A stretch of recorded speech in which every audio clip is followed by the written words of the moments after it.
this guy who showed up at UFC last night with his buddy Dana White, that would be the former president of the United States, Donald Trump. Take a look here. This is just something to see. He's walking into the UFC arena there in Miami.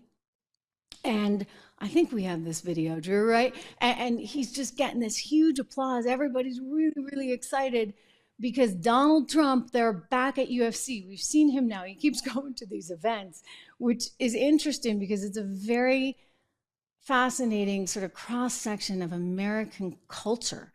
So many different kinds of people really are there. Take a look at this, you guys. You got a lot of athletes in the house.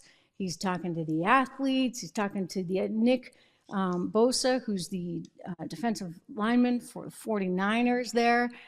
And I think Bongino was there. We all love Bongino, just a terrific guy.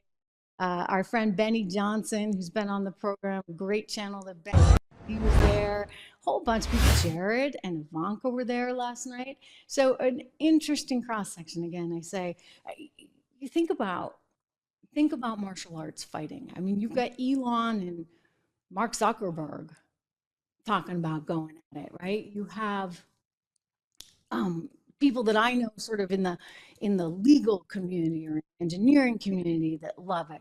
And then you have everyday folks that are not from those communities that love it. So it really kind of spans a lot of America. Now, I'll be honest, I don't really love it. But this is your opera girl here, right? Like I would rather be at the opera than at an Ultimate Fighting Championship. But that's me. But people do love it. I mean, all kinds of people love it. And what's interesting is that he is loved. He loves it too, but he is loved when he goes to these events. He gets a huge reception.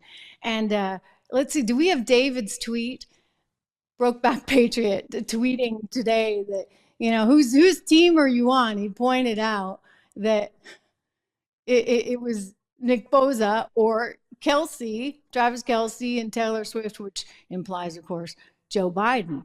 Whose team are you picking? And this is a lot of what people are saying today on social media. It's kind of gone viral. It's lighting up. Everybody's like, okay, whose team are you on?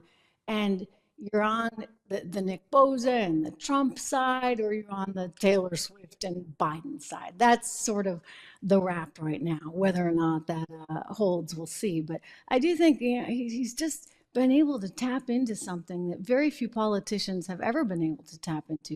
Extraordinarily gifted in that sense.